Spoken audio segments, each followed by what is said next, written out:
As the first mate of the Orca, my routine began before the sun even rose. During that time of year in the North Atlantic, days blurred into nights, and the constant fog made it even harder to distinguish the hours.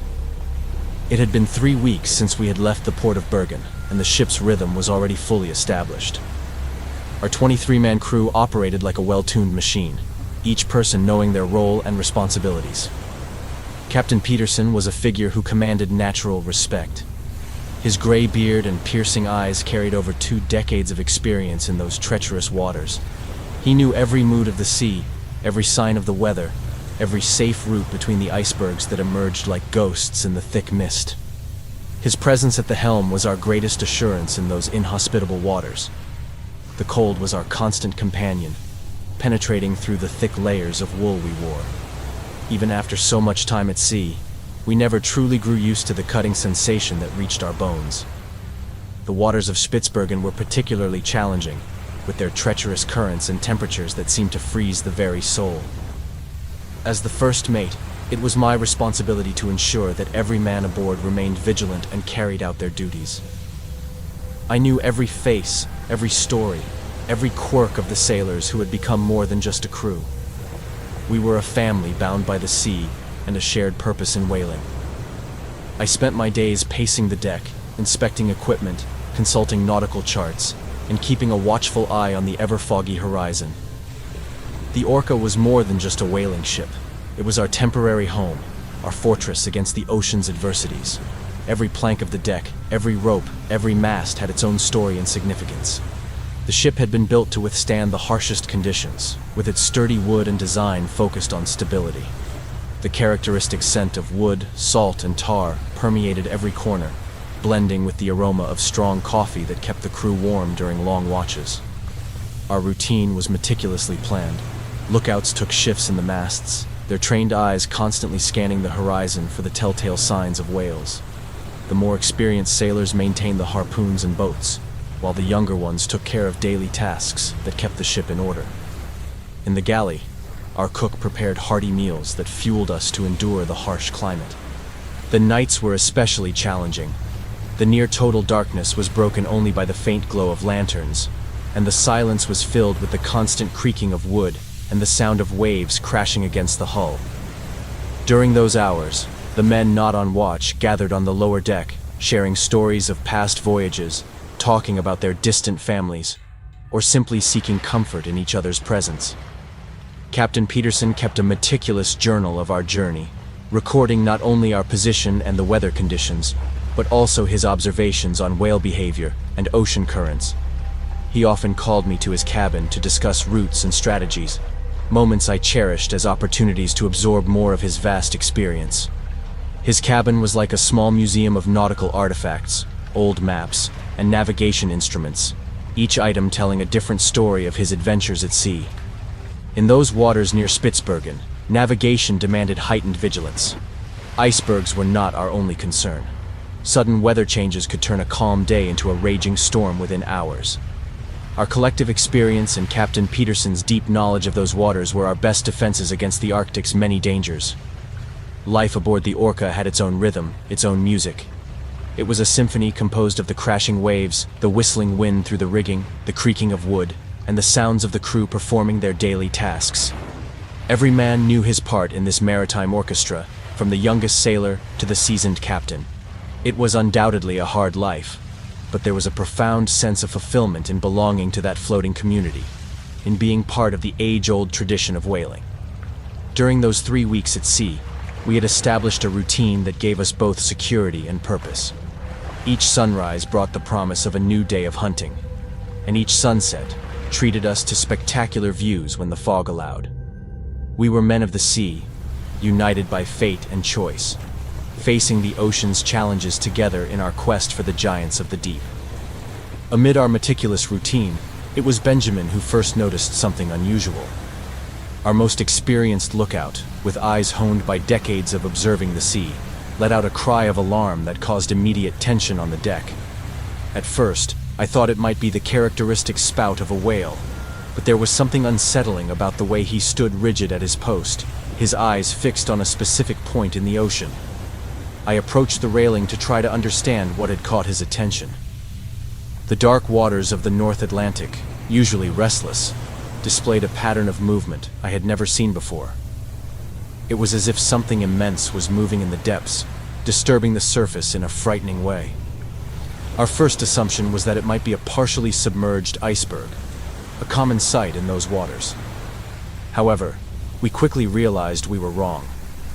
The water began bubbling inexplicably, as though a massive source of heat was warming the ocean from below. It was a phenomenon entirely foreign to anything we had ever witnessed in our long maritime journeys.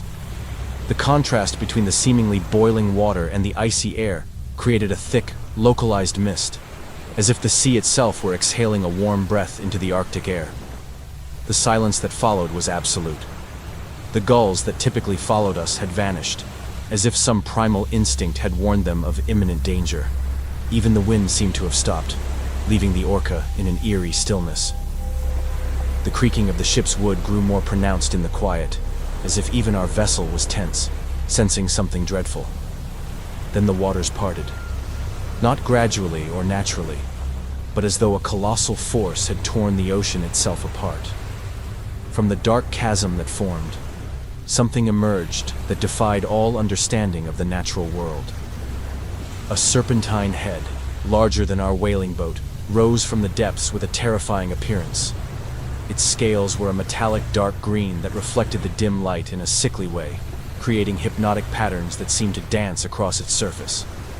But it was the creature's eyes that truly froze us in place. Yellow, and as large as dinner plates, those eyes stared at us with an ancient, malevolent intelligence that transcended anything we had ever encountered in our lives at sea. There was nothing animalistic about that gaze. It was the gaze of something that knew us, understood our presence there, and, most disturbingly, had intentions regarding us. The creature's neck continued to rise from the depths, revealing a long, sinuous structure covered in overlapping scales that resembled the plates of ancient armor. Each of its movements was fluid and graceful, a stark contrast to its monstrous size. Water cascaded down its scales, creating a spectacle that might have been beautiful if it weren't so terrifying. The presence of that creature defied everything we knew about the natural world. None of the tales told in port taverns, none of the stories from the oldest sailors, not even the most fantastical legends we had heard throughout our lives had prepared us for that encounter. It was as though a nightmare had taken physical form and risen from the ocean's depths to confront us. Time seemed to freeze as we watched that sinister apparition. The creature rose ever higher, its head now towering far above our main mast. Salt water dripped from its jaws, which occasionally opened to reveal rows of dagger-sharp teeth. The vapor from its breath mingled with the ocean mist, creating a ghostly shroud around it. In that moment, standing on our deck, we were once again children before the unknown, experienced sailors reduced to helpless observers of something that should not exist. The sea serpent, the legend everyone knew but no one truly believed in, was there, alive and real, staring down at us with those ancient eyes that seemed to hold all the malice in the world. The attack came with a speed that defied logic, given the creature's terrifying size. One moment, it was watching us with those dreadful eyes. The next, its head lunged at our main mast with devastating force. The thick, sturdy wood, as strong as the trunk of a centuries-old oak, offered no more resistance than a dry twig. The deafening crack of splintering wood was accompanied by the metallic twang of snapping ropes and the terrified screams of the crew. Men who had braved the worst storms without showing fear now ran in panic across the deck. I saw seasoned sailors who had hunted dozens of whales frozen in terror. Chaos descended quickly, with everyone simultaneously trying to protect themselves and fight off the horrifying threat. Captain Peterson, even in the face of indescribable horror, maintained his commanding presence, his thunderous voice cutting through the chaos. "To the harpoons, men! Fight for your lives!" Following his orders, the bravest harpooners took their positions. The harpoons were launched with the precision that only years of experience could provide, but it was like trying to pierce steel with needles. The sharp tips, capable of penetrating the thick blubber of the largest whales, barely scratched the creature's thick rock-like scales. Every failed attempt to harm it seemed only to increase its fury. The serpent began to coil itself around the Orca, its massive body now fully visible above the water. It was as if a monstrous, scaly tentacle was slowly crushing our ship. The pressure was so immense that we could hear the hull groaning and cracking. Small fractures began to form, and water started flooding the lower deck. Amid the chaos, I witnessed scenes that would haunt my nightmares for years to come. The creature, in a swift movement of its tail, swept across the deck as if clearing crumbs from a table. Men were hurled into the sea, their screams quickly silenced as they hit the freezing water. Others were less fortunate. I watched in horror as those massive jaws closed around some of my comrades, dragging them into the depths in an instant. The ship continued to be crushed by the serpent's deadly embrace. Water now flooded the deck from all sides, and the Orca began to sink slowly. The slant of the deck made it increasingly difficult to stay on our feet. Equipment, barrels, and all sorts of loose objects slid across the deck, becoming deadly projectiles for anyone in their path. The fight was utterly unfair. Our weapons were useless. Our experience in hunting whales meant nothing in the face of that ancient creature. Every attempt at defense was met with more violence. The serpent seemed to toy with us, much like a cat plays with its prey before the final strike. Its movements were calculated, along with its cruelty. Captain Peterson continued shouting orders, trying to maintain some semblance of order amid the absolute chaos. His voice, which so many times had guided us through storms, now struggled to be heard over the sounds of destruction. I saw him attempt to organize a final coordinated counterattack, gathering the few men still remaining on the main deck. It was at that moment that a particularly strong wave hit the ship. The freezing water swept across the deck with brutal force, taking everything and everyone in its path. I felt the impact tear me from my feet and hurl me away from the ship. The shock of the water was like 1,000 needles piercing my skin simultaneously. The current dragged me farther away, and as I fought to keep my head above water, I saw the final moments of the Orca. The ship that had been our home was being utterly destroyed. The serpent continued its relentless attack, as if determined to leave no trace of our existence. The hull plank splintered, the remaining masts collapsed, and slowly the Orca sank into the dark waters of the North Atlantic. The last thing I saw before being carried away by the current was that monstrous head rising one final time over the wreckage, its yellow eyes glowing with malevolent satisfaction. For 3 days and 3 nights, I drifted at sea on that wooden plank that became my only hope of survival. The cold of the North Atlantic wrapped around me like a death shroud, trying to steal every last bit of warmth from my body. The images of the attack replayed in my mind like a macabre film. The sound of splintering wood, the screams of my comrades, those yellow, malevolent eyes that seemed to pierce my soul. During those days of absolute solitude, the ocean seemed to mock my existence. The waves carried me south, pulling me farther and farther from the site of the tragedy. Hunger and thirst were constant, but fear was even greater. With every movement in the water, with every shadow passing beneath my makeshift raft, my heart would race, fearing that the creature had returned to finish what it had started. When the Irish fishing vessel found me, I was closer to death than to life. My lips were cracked, my skin burned by the sun and salt, and my body trembled uncontrollably, not only from the cold, but from the terror that still consumed me. The fishermen hauled me aboard, wrapped me in blankets, and tried to get me to drink something warm, but I couldn't stop muttering about the serpent and the Orca. At first, they attributed my stories to madness caused by prolonged exposure to the cold and isolation. However, something in the marks on the plank that saved me made them hesitate. They weren't marks from shark teeth or any other known creature.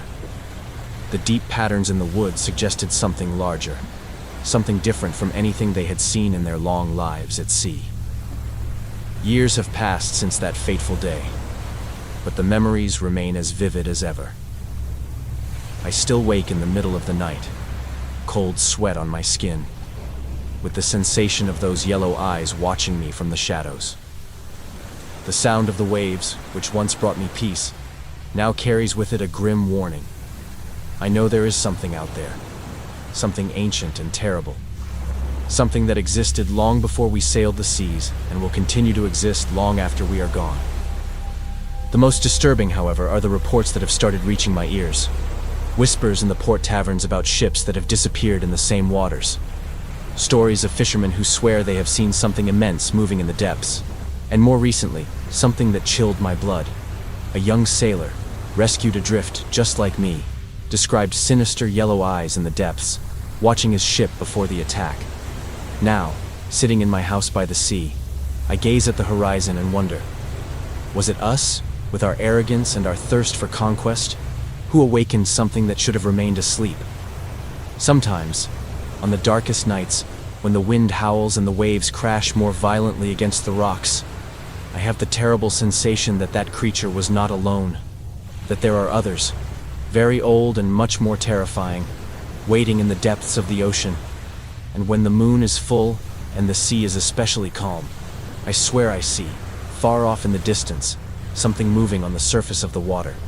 Something large, something that makes my heart race with the instinctive recognition of danger.